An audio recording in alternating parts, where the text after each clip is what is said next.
युग चिढ़ते हुए कछुए के सवाल का जवाब देते हुए कहता है, यार कछुए तू कैसी बातें कर रहा है? यक्षिणी मेरी कोई रिश्तेदार थोड़ी है जो मुझे बता कर जाएगी कि उसका अगला शिकार कौन है। मैं तो बस इस बेस पर कह रहा हूँ कि जरा खुद ही सोच कर देख। यदि अमावस्या की रात उसे कोई मर्द नदी पार करने वाला नहीं मिला तो वो अपना शिकार करने इसी ग्रेवयार्ड कोठी में आएगी ना। भूल गया? ये ग्रेवयार्ड कोठी उस यक्षिणी का दूसरा ठिकाना है। अभिमन्यु युग की बात से सहमत होते हुए कहता है, यार ये युग की बात में दम तो है। ऐसा हो सकता है हमें जल्दी से जल्दी यक्षिणी के अभिशाप के बारे में पता लगाना चाहिए। युग झट से कहता है, तभी तो मैं कह रहा हूँ हमें पब्लिशर के पास जाना चाहिए मेरे पापा की किताब का पता लगाने के लिए। कायर युग की बात को काटते हुए कहता है, पर यार मुझे अपने आप को बेगुनाह भी तो साबित करना है। वर्चस्वी जी को तो यही लगता है ना कि मोहित का खून मैंने और कछुए ने मिलकर किया है। और सिर्फ वर्चस्वी जी को ही नहीं, कल रात बिंदु की सूरत देखकर लग रहा था जैसे उसे भी यही लगता है। युग गुस्सा होते हुए कहता है, तो फिर क्या करें तू ही बता। पब्लिशर के पास नहीं जाए, यक्षिणी के अभिशाप के बारे में पता न करे। कायर फटाक से कहता है, मैंने कब कहा ऐसा कि यक्षिणी के अभिशाप के बारे में पता नहीं करते हैं। एक काम करते हैं, तुम लोग पब्लिशर के पास जाओ, मैं पुलिस स्टेशन जाता हूँ ये वीडियो वर्चस्विनी जी को दिखाने। ये वीडियो देखकर वो समझ जाएंगी कि मैं और कछुआ बेगुनाह है। युग हैरानी के साथ कहता है, पर यार पब्लिशर के पास तो तुझे भी जाना था ना तेरी शायरी की किताब के सिलसिले में बात करने के लिए। तेरे लिए ही तो रुके थे हम। कायर उदास होते हुए कहता है, बात करनी तो थी यार, पर क्या करूं, इस वक्त मेरे लिए ये ज्यादा जरूरी काम है। मुझे पता है बिंदु मुझसे नाराज है, उसकी नजरों से मैं गिर चुका हूँ। अब जब तक मैं अपने आप को बेगुनाह साबित नहीं कर देता मैं उसके सामने नहीं जा सकता। इसलिए मुझे ये वीडियो वर्चस्विनी जी को दिखाना ही होगा। तुम तीनों पब्लिशर के पास जाओ, मैं पुलिस स्टेशन जाता हूँ। और रही बात शायरी की बुक पब्लिश कराने की, तो ये काम बाद में भी हो सकता है। इस वक्त जो दाग मेरे दामन पर लगा है उसे साफ करना जरूरी है। कछुआ नजरें चुराते हुए कहता है, अरे तू अकेले कैसे जाएगा, मैं भी चलता हूँ तेरे साथ, आखिर मैं भी तो फंसा हूँ ना।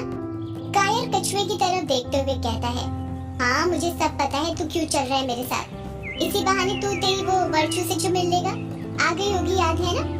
कायर की बात सुनकर कछुआ शर्माने लग जाता है। अभिमन्यु उन दोनों के बीच में बोल पड़ता है, अब तुम दोनों बातें करना बंद करो और चलो जल्दी। युग और मैं तुम दोनों को बंगला मुड़ा बस स्टॉप तक ड्रॉप कर देते हैं और वहाँ से तुम दोनों मेहंदी पथार पुलिस स्टेशन जाने के लिए बस पकड़ लेना। कछुआ हंसते हुए कहता है, अरे अब बंगला मुड़ा बस स्टॉप तक छोड़ रहा है तो सीधे मेहंदी पथार पुलिस स्टेशन तक ही छोड़ देना। अभिमन्यु चिढ़ते हुए कहता है, छोड़ क्यों दूं? हम दोनों भी साथ ही चलते हैं ना, फिर मतलब क्या रह जाएगा इतना लंबा डिस्कशन करने का। हमें वक्त बचाना है, वक्त बहुत कम है हमारे पास। गुवाहाटी पहुंचकर वहाँ पर फ्लाइट ड्रीम पब्लिशर को भी ढूंढना है हम दोनों को, इसलिए बस बंगला मुड़ा बस स्टॉप तक ही छोड़ सकते हैं। कछुआ सिर नीचे झुकाते हुए कहता है, ठीक है वहीं तक छोड़ दे। इतना कहकर कछुआ कमरे से बाहर निकलने लग जाता है। उसी के पीछे पीछे युग, अभिमन्यु और कायर भी कमरे से बाहर निकल जाते हैं। इस तरफ अमोदिता धीरे धीरे अपने कदम ग्रेवयार्ड कोठी की तरफ बढ़ा रही थी। अमोदिता ग्रेवयार्ड कोठी से करीब 100 मीटर की दूरी पर थी। रास्ते में चलते वक्त अमोदिता यही सोच रही थी कि वो कैसे युग की फोटो खींचे, क्या बहाना बनाए कि वो युग की फोटो खींच सके। अमोदिता के दिमाग में अभी तक कोई आइडिया नहीं आया था। अमोदिता के सामने ग्रेवयार्ड कोठी का दरवाजा था। अमोदिता ग्रेवयार्ड कोठी के दरवाजे की तरफ अपने कदम बढ़ाते हुए खुद से कहती है, क्या बोलूंगी मैं युग जी से, कैसे खींचूंगी युग जी की फोटो। अगर फोटो नहीं ले गई तो माँ मुझे कच्चा चबा जाएगी। अमोदिता तू एक सौदाइन है, तू ये काम कर सकती है। अपना सौदाइन वाला दिमाग चला अमोदिता और सोच ही कैसे युग जी की फोटो खींचनी है। सोच अमोदिता सोच। यही बड़बड़ाते हुए अमोदिता ग्रेवयार्ड कोठी के दरवाजे के पास पहुंच जाती है। अमोदिता ने ग्रेवयार्ड कोठी का दरवाजा खटखटाने के लिए अपना हाथ उठाया ही था कि तभी अपने आप दरवाजा खुल जाता है। जैसे ही दरवाजा खुलता है वो देखती है कि उसके सामने युग खड़ा हुआ था जिसने दरवाजा खोला था। युग के साथ ही युग के दोस्त कायर, कछुआ और अभिमन्यु भी खड़े हुए थे। युग अमोदिता को दरवाजे पर देखकर शॉक्ड हो जाता है और हैरानी के साथ पूछता है, अरे अमोदिता तुम यहाँ पर, वो भी सुबह सुबह, कुछ काम था क्या? इस वक्त अमोदिता का ध्यान युग के सवाल पर नहीं बल्कि उसके साथ खड़े उसके दोस्तों पर था। वो मन ही मन सोच रही थी, ये युग जी के दोस्त तो इनका साथ छोड़ते ही नहीं है, जब देखो चुंबक की तरह इनसे चिपके रहते हैं। अगर युग जी अकेले मिलते तो किसी न किसी बहाने से फोटो खींच ही लेती, पर अब फोटो कैसे खींचूं, क्या बोलूं, कुछ समझ नहीं आ रहा। काफी देर तक जब अमोदिता कुछ जवाब नहीं देती है तो युग फिर पूछता है, अमोदिता मैं कुछ पूछ रहा हूँ तुमसे, जवाब तो दो, कहाँ खो गई? कछुआ हंसते हुए कहता है, लगता है ये भी मेरी तरह किसी से प्यार करती है। मैं कैसे रह रहकर वर्षू जी के ख्यालों में खो जाता हूँ, ये भी किसी के ख्यालों में खो गई है। इसे ही तो प्यार कहते हैं, जब आप किसी के सामने रहकर भी किसी और के ख्यालों में खोए रहते हो। अभिमन्यु कछुए के कंधे पर हाथ मारते हुए कहता है, तू 2 मिनट चुप रहेगा? अपनी ये लव फिलॉसफी के भाषण देना बंद करेगा? युग अमोदिता पर दबाव बनाते हुए फिर पूछता है, अरे अमोदिता, यूं मूर्ति बनकर क्यों खड़ी हो? अब बोलो भी, सुबह सुबह यहाँ पर कैसे, किस काम से आई हो? हमें देर हो रही है, हमें जाना है कहीं, बोलो जल्दी। अमोदिता हिचकिचाते हुए कहती है, मैं यहाँ पर किस काम से आई हूँ? वो युग जी, मैं ना यहाँ पर आपकी फोटो। अमोदिता ने इतना ही कहा था कि वो चुप हो जाती है। वो मन ही मन सोचने लगती है, ये मैं क्या कर रही हूँ? अगर मैंने ऐसे ही बोल दिया कि मैं युग जी आपकी फोटो खींचने आई हूँ तो युग जी मुझ पर शक करने लगेंगे। ये अभिमन्यु जी युग जी के साथ ही हैं। ये तो जब देखो मेरे काम में टांग अड़ाते रहता है, मुझे कुछ और सोचना पड़ेगा। युग अमोदिता को हिलाते हुए कहता है, अरे फिर खो गई तुम? मैं कुछ पूछ रहा हूँ तुमसे, जल्दी जवाब दो, क्या काम है, क्यों आई हो यहाँ पर? अमोदिता का दिमाग चल जाता है और वो झूठ बोलते हुए कहती है, वो युग जी, मैं ना आपसे मिलने आई थी, मुझे बुआ जी ने भेजा था। युग बौखलाहट के साथ पूछता है, बुआ जी ने मतलब बड़ी माँ ने? क्यों, क्या हुआ अमोदिता, सब ठीक तो है ना? कहीं बड़ी माँ की तबीयत तो खराब नहीं है? अमोदिता फटाक से जवाब देती है, अरे नहीं नहीं युग जी, बड़ी माँ तो एकदम ठीक है। तो फिर बड़ी माँ ने क्यों भेजा है तुम्हें? वो उन्होंने मुझे आपका हाल चाल पूछने के लिए भेजा है। युग उदास होते हुए कहता है, अच्छा, पर बड़ी माँ भी तो आ सकती थी ना, तो उन्होंने तुम्हें क्यों भेजा? अमोदिता मन ही मन सोचने लग जाती है कि युग जी भी ना डिटेक्टिव की तरह एक के बाद एक सवाल पूछते ही रहते हैं। अब क्या जवाब दूं मैं इन्हें, क्या जवाब दूं? हाँ, ये आइडिया ठीक है, यही बोल देती हूँ। अमोदिता जानबूझकर नाटक करते हुए उदासी के साथ कहती है, वो युग जी, बुआ जी तो आना चाहती थी, पर आप तो फूफा जी को जानते ही हैं, उन्होंने मना करके रखा है। वो बहुत नाराज है आपसे, आपने वो यक्षिणी के कमरे का दरवाजा खोल दिया ना इस चक्कर में। युग कुछ जवाब नहीं देता है। अमोदिता अपना नाटक जारी रखते हुए कहती है, फूफा जी ने आपसे बात तक करने के लिए मना किया है तो क्या हुआ? आप तो बुआ जी को जानते ही हैं, उनका दिल कितना साफ है, एकदम पानी की तरह। उनके दिल में आपके लिए कितनी ममता भरी पड़ी है। वो अपनी ममता को नहीं रोक पाई और उन्होंने मुझे आपके पास भेज दिया आपका हाल चाल पूछने के लिए। वो बेचारी बहुत डरी हुई है और परेशान है आपको लेकर। युग अपना मुंह फाड़ते हुए पूछता है, बड़ी माँ डरी हुई और परेशान है मुझे लेकर, पर क्यों? परेशानी नहीं होगी तो और क्या, आप यक्षिणी के दूसरे ठिकाने पर रह रहे हैं और अब तो वो आजाद भी हो गई है। तो बड़ी माँ ने मुझे यही पूछने के लिए भेजा है कि आप ठीक तो हैं, कोई दिक्कत तो नहीं हो रही है यहाँ पर आपको रहने में? अगर हो रही है तो आप मेरे साथ हवेली चल सकते हैं, बुआ जी फूफा जी से बात कर लेंगे। युग अमोदिता को मना करते हुए कहता है, नहीं नहीं अमोदिता, मैं यहीं पर ठीक हूँ, ये ग्रेवयार्ड कोठी ज्यादा सुरक्षित है पराये लोगों के बीच में रहने से। अमोदिता समझ जाती है कि ये तंज युग ने दिलीप के लिए कसा था। युग अपनी बात आगे जारी रखते हुए कहता है, बड़ी माँ से कहना मैं बिल्कुल ठीक हूँ और वो मेरी फिक्र बिल्कुल भी ना करे, साथ ही अपना और वंदना भाभी का भी ख्याल रखें। देखो अमोदिता, तुम यहाँ पर आई मुझे अच्छा लगा, पर अभी मुझे बहुत देर हो रही है, मैं निकलता हूँ, मुझे जरूरी काम है।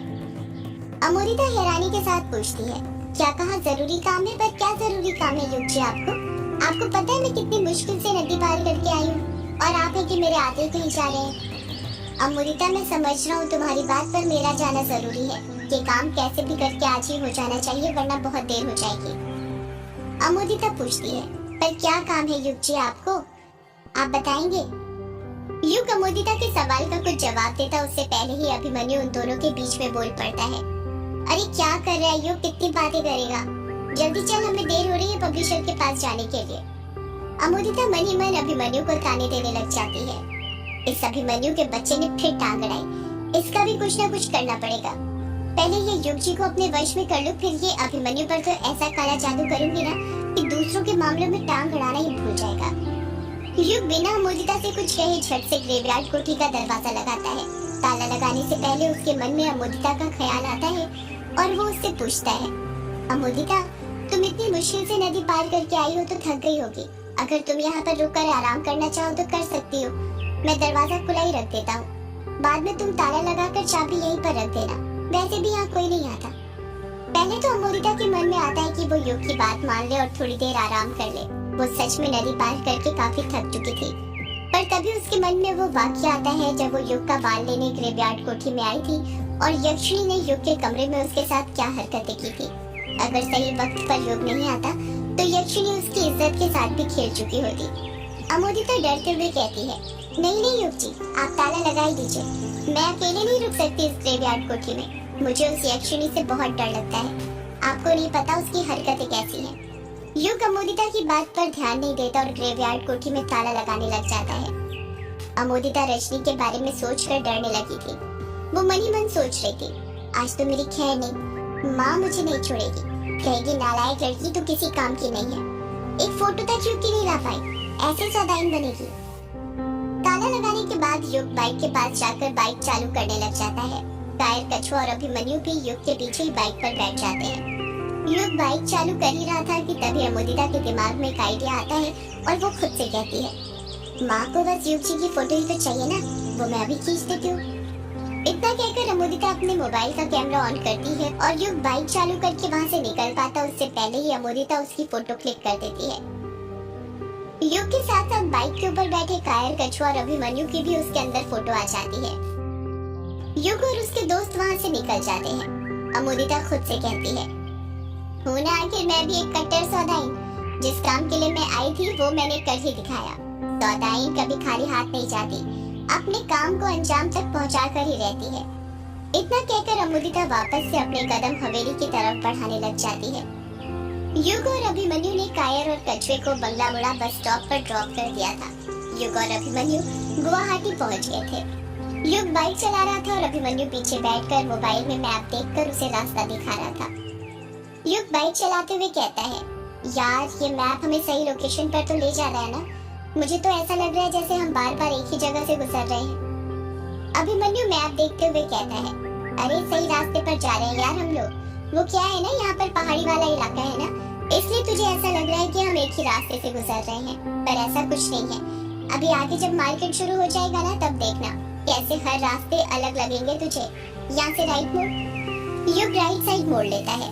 बातें करते करते युग और अभिमन्यु आगे बढ़ते जा रहे थे। जैसे जैसे अभिमन्यु रास्ता बताते जा रहा था, युग उस साइड बाइक को मोड़ते जा रहा था। कुछ ही देर में वो लोग गुवाहाटी के मार्केट के अंदर घुस जाते हैं। अभिमन्यु मैप में रास्ता देखते हुए कहता है, यहाँ से लेफ्ट मोड़, यहाँ से सीधा जाने दे। अरे जाने दे ना। हाँ अब राइट ले, आगे से टर्न, आगे से और आगे। अब एकदम सीधे जाने देना, कहीं मत मोड़ना जब तक मैं ना बोलूं। अरे हाँ हाँ जाने दे। अरे लेफ्ट लेना, क्या कर रहा है, बस थोड़ा और आगे है। हाँ यही बस, हाँ पहुँच गए, यहीं पर रोक दे। यही है फ्लाई ड्रीम पब्लिकेशन हाउस। यहीं पर मिल सकती है तेरे पापा की यक्षिणी वाली किताब। सदियों से है पुरानी ये है यक्षिणी की कहानी।